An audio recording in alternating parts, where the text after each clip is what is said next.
What's up, everyone? It's your favorite optometrist, Dr. Darryl Glover. What if I told you that we have a solution from aesthetics to chronic inflammation? That would change your world in that exam lane. Well, guess what? We're going to have a conversation with my man, Josh, that's going to break it down in more detail. And he's going to tell you the device that can really elevate your practice. Josh, how you doing today, my friend? Doing all right. Good to see you as always, man. Yeah. If you don't mind stating your name, where you're from, what you represent, and what you do, because there's so much knowledge in here that we're going to just take it out today and educate our colleagues about it, my friend. Kind of you to say. I don't know about that. I'm still looking up to you, but my name is Josh Olberding. I'm the product manager for light therapy at Essilor Instruments, and we got the EPI-C behind us. It's one of the few products out there that combines IPL, so a good epidermal cleanse, getting rid of the rosacea, cleansing that top layer of skin, and then and that's what this module looks like. So it is modular. This handpiece is going to plug into here, so it's a quick, easy technical component. Slides in, slides out. And then really my favorite part of the system is the LLLT, or photobiomodulation, some call it. So that's going to work on the cellular level. That's going to wake up your dormant, sleepy cells and allow them to do their job better by kind of ridding them of that inflammation. So if you catch them early with some good infrared meibography on the slit lamp, or you're doing objective testing like tear breakup time, it's really powerful to feed that therapy, because if you can get to them earlier, you need less cycles on this. I love that, man. So let me ask you this.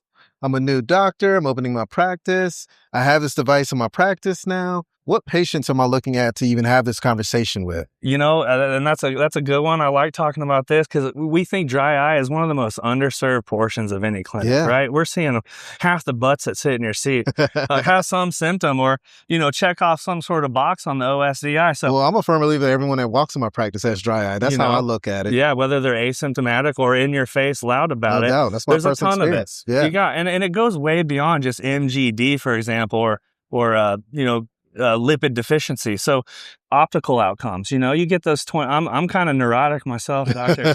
I kind of do my own refractions these days. I'm like looking at the trees instead of the charts. Right. So, I'm the worst. The engineer minds like me, you hate refracting me. So, usually I have quite a few in my practice, so I understand where you're coming from. Yeah, so you understand me. I'm just glad that you're admitting it. That's the key thing, right? We have it on film, you guys. Yeah, not enough ego over here.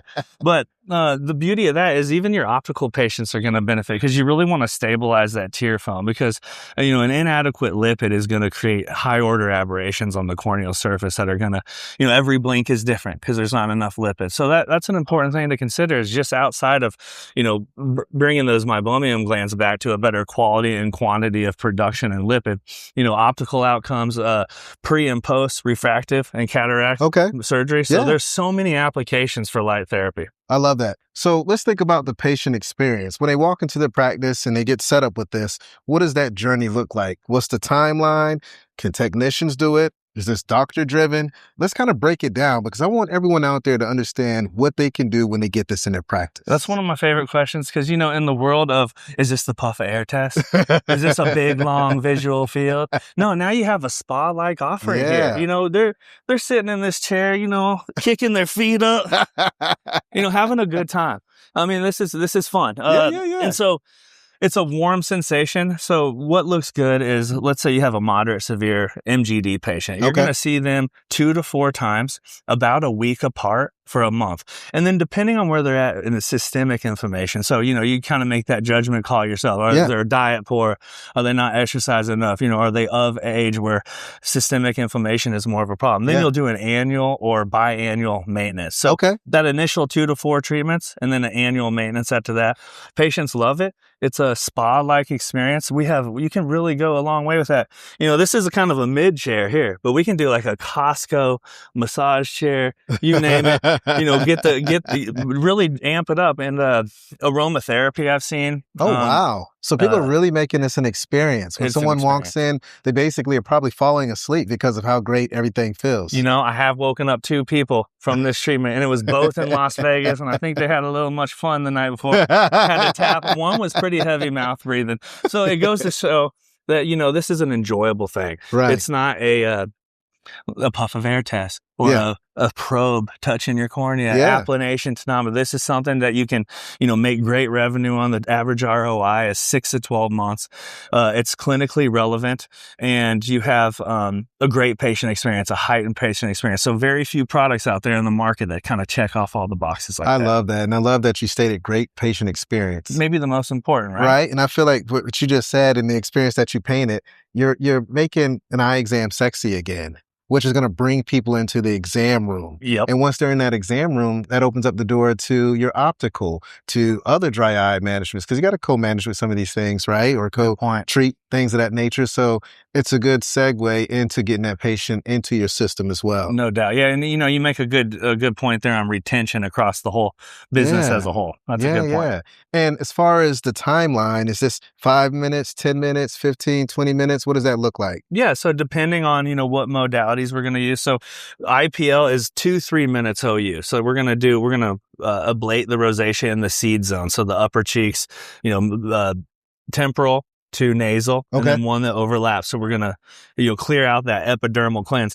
But the mask is a 15-minute procedure. So that's going to be on, and that's where you kick them back, recline the chair, get the aromatherapy, have them bring in their earbuds, or do you have a little Bluetooth speaper? Right. You pick your jam out. We be jamming Bob Marley. We doing some steel drums, Zen massage, ding, boom, ding, whatever. So you can really make fun.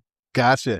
And then tell me this, what part does the doctor do? What part does the technician do? I know it could probably, vary depending on the state and practice and laws, but what are you seeing with the doctors and the practices out there who's taking control of what? Yeah. A lot of most processes are tech driven.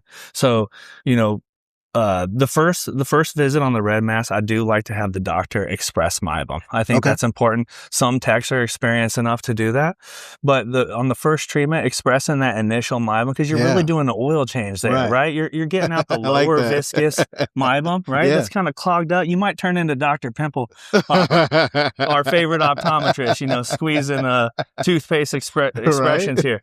But so, that initial visit, having the doc express meibom, just overseeing the treatment plan, calling, for the protocol. That's really the extent of it. I love it. The rest, you set up an IPL LLLT day every Friday morning. You run them all through, tech driven.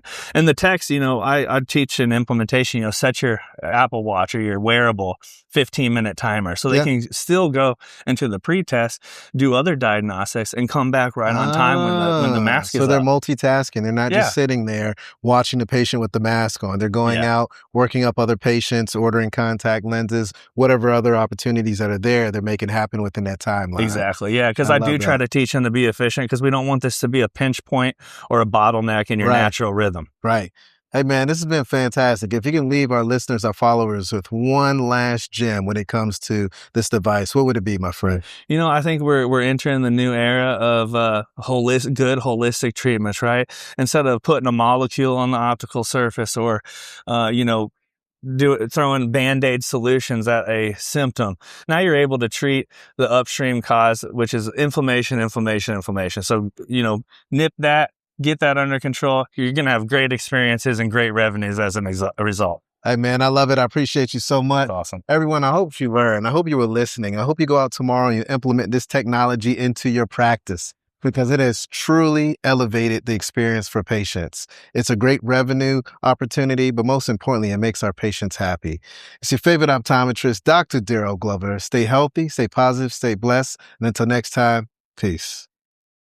Hey, family. If you enjoyed this full podcast, don't miss out on more engaging content. Check out the next episode right here. And for the latest updates, hit that subscribe button and ring the notification bell. Your support means the world to us. Catch us in the next episode.